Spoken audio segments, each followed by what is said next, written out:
My channel. आज हम अपना नई क्लास स्टार्ट करेंगे। हमारी करंट की और मैथ्स की क्लास चल रही है, वो रेगुलर चलती रहेगी। एक दो दिन ऐसे गैप होता रहेगा तो कोई वो नहीं, क्योंकि डेली 2 या 3 ही क्लास हो सकती हैं एक दिन में।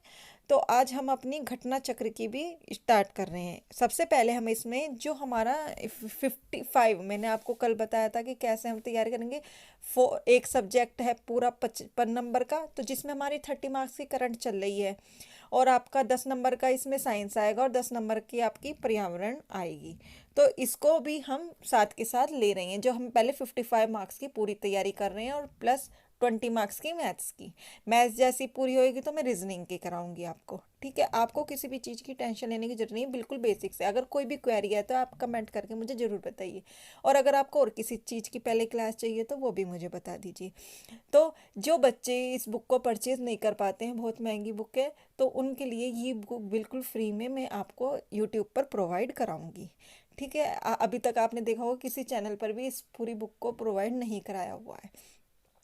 तो आज हम इसे करेंगे, तो आप भी मेरे साथ थोड़ा कोऑपरेट कीजिए। आप भी अपने दोस्तों के साथ शेयर कीजिएगा और मेरे चैनल को सब्सक्राइब कर दीजिएगा, जो सारी क्लास आपको समय से मिलती रहे। और क्या कहते हैं, तो अब हम टाइम वेस्ट करते ना करते हुए अपनी क्लास स्टार्ट करते हैं।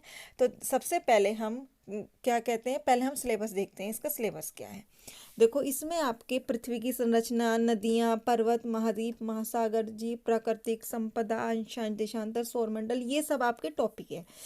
पहले हम एक साथ यहाँ तक टॉपिक करेंगे आपके, और नीचे के ये दोनों टॉपिक। ठीक है, आपकी बुक में इसी टाइप से दे रखा है। हम पेज बाय पेज आपकी पूरी बुक इसी टाइप से करेंगे जैसे इसमें दे रखी है। ठीक है, तो आपको भी कोई भी आपको बुक खरीदने की जरूरत नहीं है। अगर आप कहोगे कि मुझे मैम ये पीडीएफ भी प्रोवाइड कराइए, तो मैं आपको पीडीएफ भी, एक टेलीग्राम चैनल बनाकर पीडीएफ भी प्रोवाइड कराऊंगी टेलीग्राम पर। लेकिन आपको मुझे कमेंट करके बताना पड़ेगा कि आपको क्या चाहिए क्या नहीं। ठीक है, तो अब हम स्टार्ट करते हैं अपना कि पहले हम क्या पढ़ेंगे। देखो, इसमें आपका पहले भूगोल में जो पर्यावरण सामाजिक अध्ययन दे रखा है। ठीक है, इसमें आपके पहले ये टॉपिक के दे रखे हैं: पृथ्वी की संरचना, नदियां, पर्वत, महाद्वीप, महासागर, जीव, प्राकृतिक संपदा, अंशांश, देशांतर, सौरमंडल, भारतीय भूगोल, मैंने बताया ना ये। तो इसमें पहले आपको सबके क्वेश्चंस दे रखे हैं। टॉप 300 और 400 क्वेश्चंस हैं। तो पहले मैं आपको क्वेश्चंस कराऊंगी। ठीक है, जैसे इसमें दे रखा है पेज बाय पेज, हम ऐसे ही करेंगे। फिर इसमें वन लाइनर क्वेश्चन दे रखे हैं, फिर वन लाइनर क्वेश्चंस कराऊंगी। ठीक है, हमें ज़्यादा डीप में पढ़ने की जरूरत नहीं है, केवल 10 मार्क्स की आएगी। तो हम सबको डीप में पढ़े ना, मैथ करें, मैथ स्कोरिंग सब्जेक्ट है, करंट करें। ठीक है, तो हम इसको जैसे इसमें दे रखा है इसके अकॉर्डिंग करेंगे। ठीक है, तो फिर हम उसके बाद हमें फिर क्वेश्चन दे रखे हैं, तो जैसे इस बुक में दे रखा है मैं आपको उसी हिसाब से सारा कराऊंगी। तो सबसे पहले देखो क्या क्वेश्चन है। भारत का क्षेत्रफल कितना है, तो कितना है, देखो ऑप्शन ये रहे, तो कितना है। आंसर नंबर बी, भारत का कुल क्षेत्रफल है 32,87,263 वर्ग किलोमीटर। नीचे इसमें वो भी दे रखे हैं पॉइंट की, उसके बारे में क्यों है वो। जो संसार के कुल क्षेत्रफल के स्थलीय भाग का लगभग 2.4% है। आप इसके नोट्स बनाते चलिएगा। ठीक है, अपने लिखते चलिएगा। ठीक है, नेक्स्ट है आपका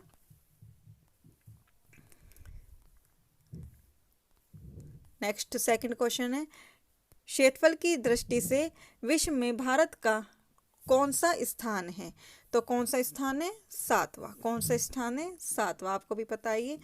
भारत विश्व में क्षेत्रफल की दृष्टि से 7वां बड़ा राष्ट्र है। क्षेत्रफल की दृष्टि से जो क्रम है क्या क्या है, रूस पहले नंबर पे, फिर कनाडा, फिर यूएसए, फिर चीन, ब्राजील, ऑस्ट्रेलिया और भारत।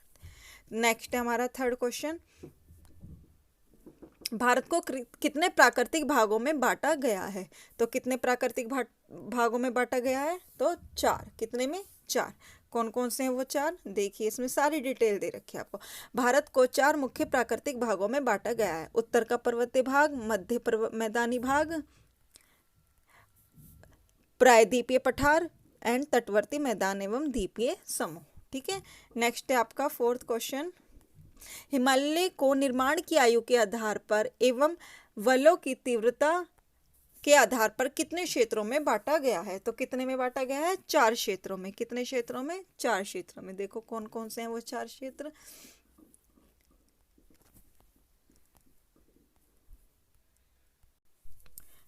कौन कौन से? ट्रांस हिमालय जो तिब्बत का क्षेत्र है, वृद्ध हिमालय जो महान हिमालय, लघु हिमालय जो मध्य हिमालय का है, ब्रह्म भाई ये उप हिमालय जो शिवालिक का है।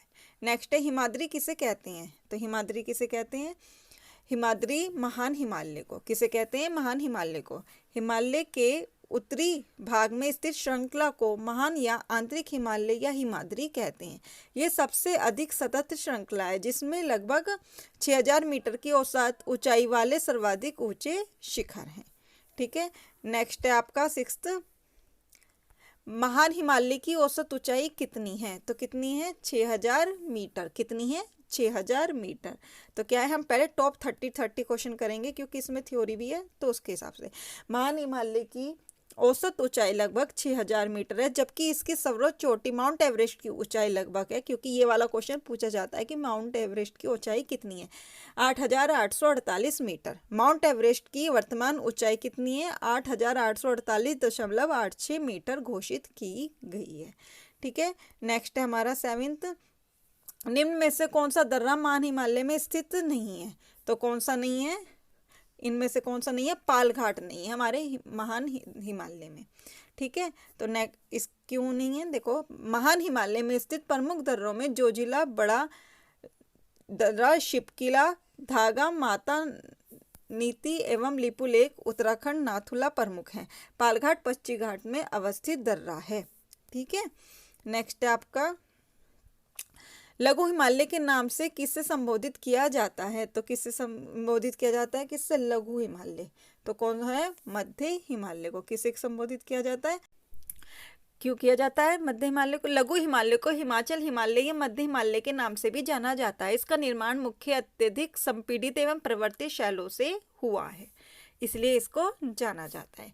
नेक्स्ट है मध्य हिमालय क्षेत्र में ढलानों पर छोटे छोटे घास के मैदानों को क्या कहा जाता है? तो क्या कहा जाता है? मर्ग। क्या कहा जाता है? मर्ग।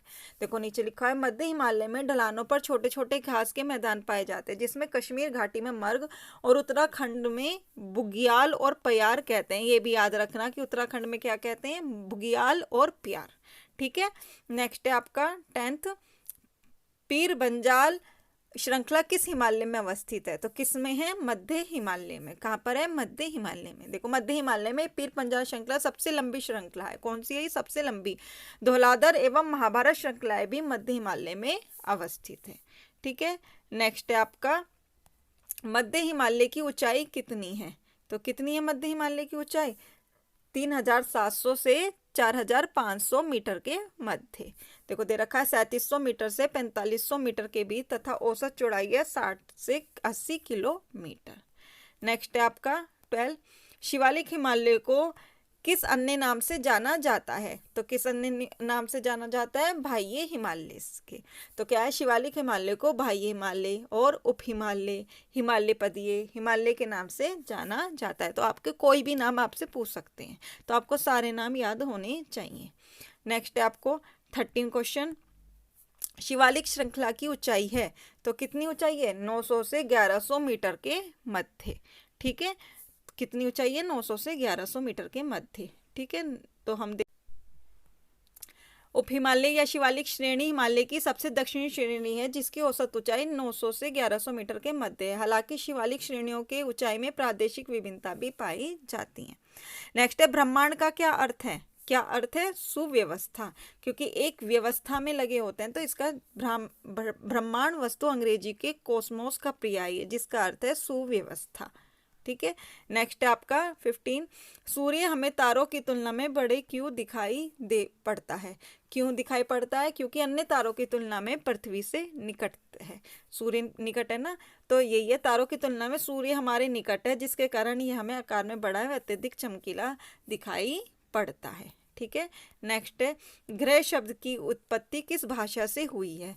तो किससे हुई? ग्रह, देखो ऐसे याद नहीं, ग में रह रहा है ग्रह, और ग्रीक में भी ग में रह रहा, तो ग्रीक शब्द से। अंग्रेजी भाषा में प्लैनेट कहते हैं। अंग्रेजी भाषा में ग्रह को क्या कहते हैं? प्लैनेट, जो ग्रीक भाषा के शब्द प्लैनेटाई से बना है, जिसका शाब्दिक अर्थ है चारों ओर घूमने वाला।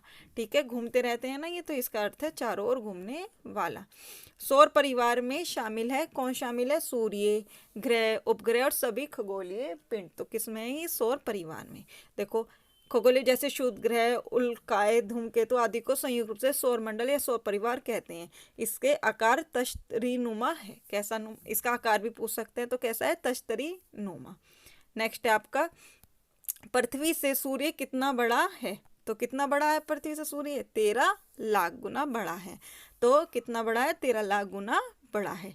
नेक्स्ट है आपका, पृथ्वी सूर्य से कितनी दूरी पर स्थित है? तो ये ऑप्शन 2 दे रखे हैं। नेक्स्ट देखते हैं, कितना बड़ा है? 15 करोड़ किलोमीटर बड़ा है। ठीक है, सूर्य पृथ्वी से लगभग 15 करोड़ किलोमीटर दूर स्थित है। नेक्स्ट है, प्रकाश की गति कितनी है? तो कितनी है? 3 लाख किलोमीटर प्रति सेकंड। कितनी है? 3 लाख किलोमीटर प्रति सेकंड। नेक्स्ट है आपका, सूर्य की संरचना का लगभग 98% भाग किससे बना है? तो किससे बना है? तो हाइड्रोजन और हीलियम से। सूर्य की संरचना का 99.85 भाग हाइड्रोजन और हीलियम से बना है। नेक्स्ट है आपका, सौर परिवार में कितने ग्रह हैं? तो कितने ग्रह हैं? 8। कितने ग्रह हैं? 8। कौन कौन से? बुध, शुक्र, पृथ्वी, देखो पृथ्वी 3rd नंबर पे है ना, मंगल, बृहस्पति, शनि, अरुण, वरुण। ठीक है। नेक्स्ट है आपका, सूर्य के सबसे निकट और सबसे दूर ग्रह कौन से हैं? तो कौन से हैं? सबसे निकट है बुध और सबसे दूर है वरुण। देखो ये रहा ना क्रम, ये रहा, सबसे पहले आएगा सूर्य, फिर बुध, तो बुध सबसे निकट है और सबसे लास्ट में वरुण, तो ये सबसे दूर है। नेक्स्ट है आपका, कक्ष किसे कहते हैं? तो ऑर्बिट किसे कहते हैं? सूर्य का चक्कर लगाने वाला ग्रहों का एक निश्चित दीर्घावर्त पर जो सूर्य की ओर लगातार घूमते रहते हैं, चक्कर लगाते रहते हैं, उसे ऑर्बिट कहते हैं। देखो, सौर मंडल के सभी 8 ग्रह एक निश्चित दीर्घावर्त पथ पर सूर्य का चक्कर लगाते हैं, जिन्हें कक्ष कहते हैं। नेक्स्ट है, अंतर्राष्ट्रीय खगोलीय संघ कहाँ स्थित है? तो कहाँ है? प्राग में। अंतर्राष्ट्रीय खगोलीय संघ चेक गणराज्य के प्राग शहर में स्थित है। ठीक है। नेक्स्ट है आपका, प्लूटो को ग्रह की श्रेणी से कब बाहर किया गया है? तो कब किया गया है? 2006 में प्लूटो पहले हमारा ग्रह था, उससे बाहर कर दिया है कि अब ये हमारा ग्रह नहीं है, तो इसे 2006 में गया। 24 अगस्त 2006 को प्लूटो को ग्रह की श्रेणी से बाहर कर दिया गया। ये इंपॉर्टेंट है, पूछ सकते हैं। नेक्स्ट है, किन तथ्यों के आधार पर प्लूटो को सौरमंडल से बाहर कर दिया गया है? क्यों कर दिया गया था इसे बाहर? देखो, क्योंकि प्लूटो की कक्षा अन्य ग्रहों की तुलना में झुकी है। प्लूटो की कक्षा यूरेनस की कक्षा का अतिक्रमण करती है, तो दोनों इसके कारण थे, तो सी आंसर। देखो इसका क्या है, प्लूटो की कक्षा अन्य ग्रह की तुलना में झुकी हुई है तथा यूरेनस की कक्षा का अतिक्रमण करती है। इसी तथ्य के आधार पर प्लूटो को सौरमंडल के 9 ग्रह के परिवार से अलग कर दिया गया था। ठीक है। नेक्स्ट है 28, किन ग्रहों को पृथ्वी से नग्न आंखों से देखा जा सकता है? तो किन को देखा जा सकता है? सभी को, चाहे वो बुध हो, शुक्र हो, मंगल हो, बृहस्पति हो, सबको हम देख सकते हैं, क्योंकि ये हमारा है। तो कौन कौन से को देख सकते हैं? बुध, शुक्र, मंगल, बृहस्पति एवं शनि को हम नग्न आंखों से देख सकते हैं। ठीक है। नेक्स्ट है, किस ग्रह को प्रातः एवं साय का तारा कहा जाता है? तो किसे कहा जाता है? शुक्र को। ठीक है। ये हमारी पृथ्वी की बहन भी है, इसे क्या कहा जाता है? प्रातः का ग्रह, शुक्र ग्रह को प्रातः एवं साय का तारा कहा जाता है। और लास्ट क्वेश्चन है हमारा आज का 30, किस ग्रह को पृथ्वी की बहन कहा जाता है? देखो अभी मैंने बताया था पृथ्वी की बहन शुक्र है, तो किसे कहा जाता है? शुक्र ग्रह पृथ्वी के सबसे अधिक नजदीक है एवं द्रव्यमान आकार में पृथ्वी के लगभग समान है, मतलब सब चीज सेम सेम है, तो इसलिए इसे बहन कहा जाता है। बहनों में एक सा समानता होती है ना, इसलिए इनको बहन कहा जाता है। तो ये हो हमारे टॉप 30%। डेली आपकी ये सीरीज चलेगी, करंट भी चलता रहेगा, सामान्य ज्ञान भी, और पहले मैथ्स का सिलेबस पूरा होता है, आपकी रीजनिंग चलेगी, और इस सामान्य ज्ञान पहले पूरा हो जाए, फिर साइंस करेंगे हम 10-10 मार्क्स की। ठीक है। फिर हम आपको कंप्यूटर कराएंगे। जो भी क्वेरी हो आप बता दीजिएगा। मेरी वीडियो कैसी लगी लाइक कर दीजिएगा, कमेंट करके बता दीजिएगा, और अपने दोस्तों के साथ शेयर कर दीजिएगा, और मेरे चैनल को सब्सक्राइब कर दीजिएगा, जो समय से आपको नोटिफिकेशन मिलता रहे। Thank you.